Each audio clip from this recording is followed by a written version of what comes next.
आज हम आपको डिटर्मिनेंट्स के अंतर्गत प्रॉपर्टीज ऑफ डिटर्मिनेंट्स ये पढ़ाने जा रहे हैं। इसकी खोज क्यों की गई और वैज्ञानिकों ने इसके बारे में क्यों बताया, क्या कारण थे कि आपको प्रॉपर्टीज ऑफ डिटर्मिनेंट्स के बारे में बताया जा रहा है, इस पर मैं थोड़ा सा आऊंगा। कुछ एग्जांपल्स मैं आपके सामने रख रहा हूं और आपको आगे जाकर सवाल जो बनाने होंगे वो प्रॉपर्टीज ऑफ डिटर्मिनेंट्स के बेस पर बनाने होंगे। एक्सपेंड करके आपको नहीं बनाना है, कोशिश ये करनी है कि आपको एक्सपेंशन कम से कम करना पड़े। इसके लिए आपको प्रॉपर्टीज ऑफ मैटर का हेल्प, जनरल ये जो प्रॉपर्टीज ऑफ डिटर्मिनेंट्स है इसका हेल्प आपको लेना पड़ेगा। इसलिए आपको इसकी जानकारी दी जा रही है। यहाँ पर लिखा हुआ है, मैंने लिख दिया पहले से प्रॉपर्टीज। मैं अब यहाँ पर आ रहा हूँ कि इसके उपयोगिता और कारण, क्या कारण है कि प्रॉपर्टीज को खोजा गया।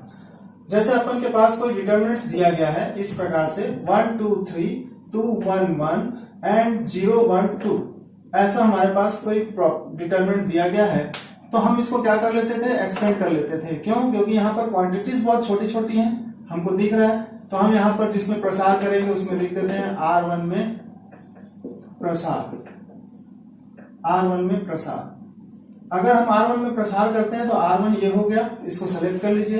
1 के साथ 1 1 1 2, ऐसा -2 के साथ आप 2 1 0 2, फिर +3 के साथ आप ऐसा लिख लेंगे 2 1 0 1। और जब इसको एक्सपेंड करते हैं तो 1 के साथ आया 2 -1, -2 के साथ आया 4 -0 एंड +3 के साथ आया 2 -0। तो ये कुल मिलाकर हमारे पास इस प्रकार से हो जाएगा 1 -8 +6, तो कुल मिलाकर आंसर आया -2। इस प्रकार से हम सॉल्व कर लिया करते थे। इस प्रकार से हम क्या कर लिया करते थे, सॉल्व करते थे एक्सपेंड करके। लेकिन अगर हमारे पास यहाँ पर जो क्वांटिटीज लिखी हैं अगर वो डबल डिजिट की हों और काफी बड़ी हों तो हमारे लिए एक्सपेंशन करना बहुत दिक्कत हो जाएगा। जैसे इस प्रकार की क्वांटिटी लिखी हो 91 92 93 94 95 96 97 98 99। तो जब हम इसको एक्सपेंड करेंगे, अगर मैं इसको लिखूं R1 में प्रसार, तो उस कंडीशन में हमारे पास हो जाता था 91 के साथ यहाँ पर 95 96 98 99 माइनस, फिर हमारे पास आ जाएगा 92 के साथ कितना आ जाएगा, 94 96 97 99, फिर प्लस यहाँ पर 93 के साथ कितना आ जाएगा हमारे पास, तो 94 95 97 98। इस प्रकार की चीजें आ जाती हैं। जब हम इसको इंटू करेंगे तो हमको 99 का या 95 का टेबल मालूम होना चाहिए, 98 96 का टेबल मालूम होना चाहिए। फिर उन दोनों को माइनस करेंगे, माइनस करने के बाद जो आएगा उसको 91 से इंटू करेंगे। इसी प्रकार से यहाँ पर तो ये हमारे लिए काफी दुष्कर कार्य होगा। इसलिए वैज्ञानिक लोगों ने ये बोला कि आप लोगों को कुछ प्रॉपर्टीज बताई जाती है जिससे ये इस टाइप के सवाल जो काफी डिफिकल्ट हो, जिनका लेवल थोड़ा हाई हो या डबल डिजिट के सवाल हो, तो उसको कैसे बनाया जाएगा।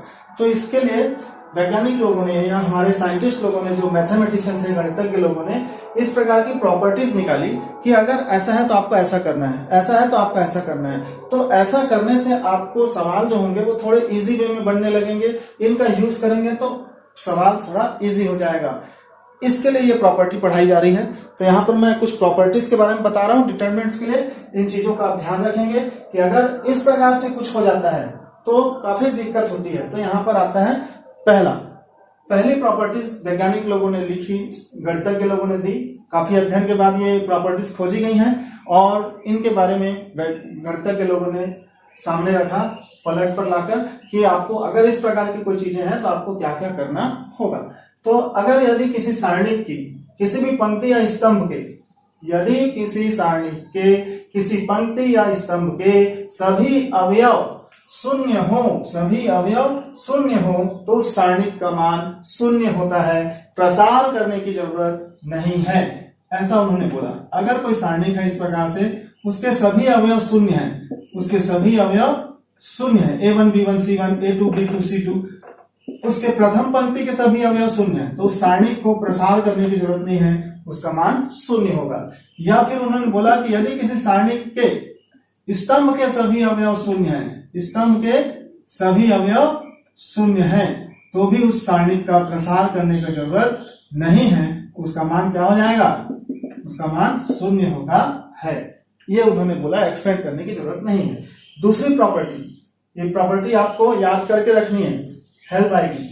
यदि किसी सारणिक के कोई भी दो पंक्तियां, प्रॉपर्टी नंबर 2, यदि किसी सारणिक की कोई भी दो पंक्तियों या स्तंभ के सभी अवयव समान हो, कोई भी दो पंक्ति या कोई भी दो स्तंभ के सभी अवयव समान हो, तो सारणिक का मान शून्य होता है, प्रसार करने की जरूरत नहीं है। यदि किसी सारणी के कोई भी दो पंक्ति या कोई भी दो स्तंभ के सभी अवयव अगर समान है तो सारणिक का मान शून्य होता है, प्रसार करने की जरूरत नहीं है। उदाहरण के लिए अगर हमारे पास डेल इज इक्वल टू ऐसा लिखा है a1 b1 c1 a2 b2 c2 and यहाँ पर लिख दिया a1 b1 c1, तो हमारे पास r1 और r3 दोनों के अवयव क्या है, सेम है, प्लस माइनस का भी चेंजेस नहीं है। आपको ये ध्यान देना है, बिल्कुल सेम टू सेम होने चाहिए। उस स्थिति में सारणिक का मान शून्य होगा, उस स्थिति में सारणिक का मान शून्य होगा। तो सारणिक का जो नियम है वो पंक्ति और स्तंभ, यहाँ पर बार बार पंक्ति और स्तंभ, बार बार पंक्ति या स्तंभ आ रहा है, मतलब जो ऑपरेशन पंक्ति में लगेगा वही ऑपरेशन स्तंभ में भी लगता है। इसलिए यहाँ पर मैं एक ही को बता रहा हूँ कि अगर कोई दो पंक्तियां स्तंभ के अवयव समान हो तो सारणिक का मान शून्य होता है। जो स्तंभ में किया जा रहा है वही पंक्ति के लिए होगा, जो पंक्ति के लिए किया जा रहा है वही स्तंभ के लिए होगा। प्रॉपर्टी नंबर 3, यदि किसी सारणी की पंक्तियों को स्तंभों में और स्तंभों को पंक्तियों में परस्पर बदल दिया जाए तो सारणिक के मान में कोई परिवर्तन नहीं होता है, जो उत्तर है वही आएगा, ऐसा उन्होंने बोला। यदि अगर आपके पास इस प्रकार से कोई सारणिक दिया गया है a1 b1 c1 a2 b2 c2 and a3 b3 c3 और इसकी पंक्ति को स्तंभ में बदलने पर इंटरचेंज, पंक्ति को स्तंभ में बदलने पर, पंक्ति को स्तंभ में बदल दें यानी ये जो पंक्ति है उसको स्तंभ में कर दें a1 b1 c1 a2 b2 c2 and a3 b3 c3, तो सारणिक के मान में कोई परिवर्तन नहीं होगा। अगर हम इसको हल करते हैं, एक्सपेंड किए, प्रसार करने पर उत्तर 10 आया, अगर हम इसका प्रसार करें तो भी उत्तर क्या आएगा, तो भी उत्तर 10 आएगा। तो इस स्थिति में delta equal to delta dash होता है, इस स्थिति में डेल्टा इक्वल टू क्या होता है, डेल्टा डैश होता है।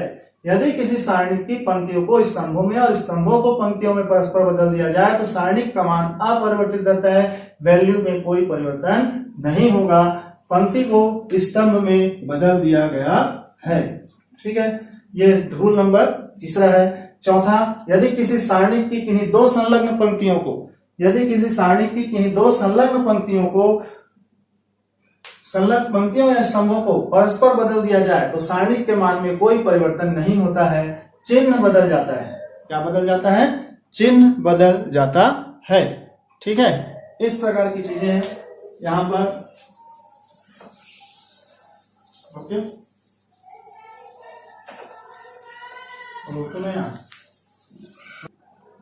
फिर से ले लूं।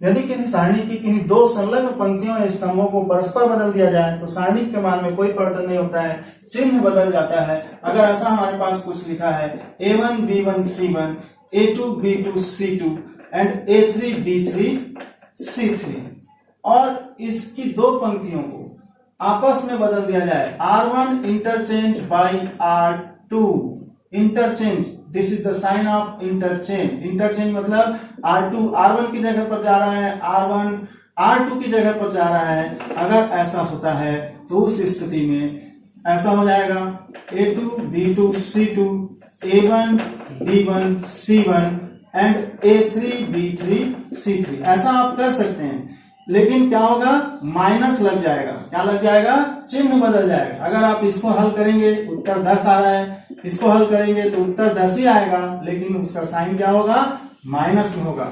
अर्थात इस स्थिति में delta equal to minus delta dash हो जाता है। इस स्थिति में delta equal to minus delta dash हो जाता है। This is the property number 4। इसके बाद आते हैं हम प्रॉपर्टी नंबर 5। यहां पर आता है, उसमें अब मैं कुछ प्रॉपर्टीज को लिख नहीं रहा हूं, अब आपको सिर्फ ऐसे ही समझा रहा हूं। अब आप शायद तक समझ जाएंगे कि मैं क्या बोलना चाहता हूं। और आपको नोट करना होगा तो आप साथ ही में नोट कर लें। यहां पर आता है प्रॉपर्टी नंबर 5।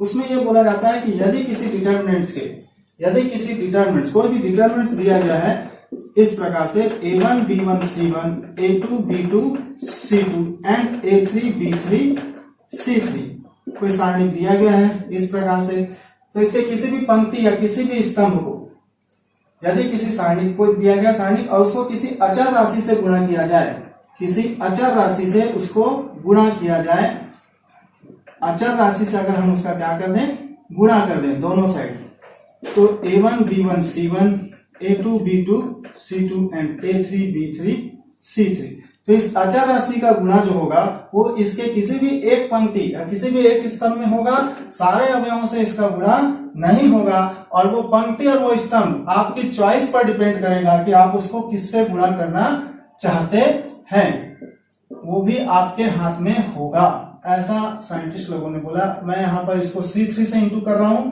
तो KC2 KC3, इस प्रकार से हम किसी भी पंक्ति या किसी भी स्तंभ से इस अचर राशि का गुणा कर सकते हैं। या दूसरे शब्दों में इसको ऐसा भी कहते हैं, ये मेरे हिसाब से बहुत ही इंपॉर्टेंट प्रॉपर्टी है। दूसरे शब्दों में इसको ऐसा भी कह सकते हैं कि आप किसी भी पंक्ति या किसी भी स्तंभ से कॉमन निकाल सकते हैं। क्या निकाल सकते हैं? कॉमन। ध्यान रखेंगे क्या बोला गया, आप किसी भी पंक्ति या किसी भी स्तंभ से कॉमन निकाल सकते हैं। यही वो प्रॉपर्टी है जो बहुत खतरनाक है, जिसको हमको ध्यान रखना है, याद रखना है कि हम किसी भी पंक्ति या किसी भी अचर से अगर हम गुणा करें किसी भी सारणी को, तो अचर राशि का किसी भी एक पंक्ति या किसी भी एक स्तंभ में गुणा होगा, सारे अवयवों से गुणा नहीं होगा। और किसी भी पंक्ति या किसी भी एक स्तंभ से अवयवों को किसी भी राशि को कॉमन निकाला जा सकता है। फिर हमारे पास आता है प्रॉपर्टी नंबर 6। प्रॉपर्टी नंबर 6 ये कहता है कि अगर आपके पास कोई सारणी इस प्रकार से दिया गया है a1 plus alpha 1 b1 b1 c1 a2 plus alpha 2 b2 c2 a3 plus alpha 3 b3 c3, ऐसा कोई सारणी दिया गया है, थोड़ा बड़ा सा है, कॉम्प्लिकेटेड है, तो उसको दो छोटे छोटे डिटरमिनेंट्स में तोड़ा जा सकता है। इससे सारणी के मान में कोई परिवर्तन नहीं होता है, तोड़ा जा सकता है। a1 a2 a3 b1 b2 b3 and c1 c2 c3 plus ऐसा करके, क्योंकि यहाँ पर सभी में क्या लगा हुआ है, प्लस है, तो हम इसको अलग कर लेंगे। Plus alpha 1 alpha 2 alpha 3 b1 b2 b3 and c1 c2 c3, ऐसा लिखा जा सकता है। अगर यहाँ पर माइनस है तो यहाँ पर माइनस आ जाएगा, अगर एक प्लस एक माइनस है तो उस कंडीशन में यहाँ पर प्लस रहेगा, एलिमेंट को माइनस कर दिया जाएगा, ये ध्यान रखेंगे आप। ठीक है, तो इस प्रकार से हमारे प्रॉपर्टीज के बारे में आपको जानकारी दी गई। इन 6 प्रॉपर्टीज से काम हो जाता है। रहने के लिए 9 प्रॉपर्टीज हैं, हम 6 से काम कर सकते हैं और हमारा सवाल इन प्रॉपर्टीज से बन सकता है। इस प्रकार से हमारी चीजें हैं आपके पास।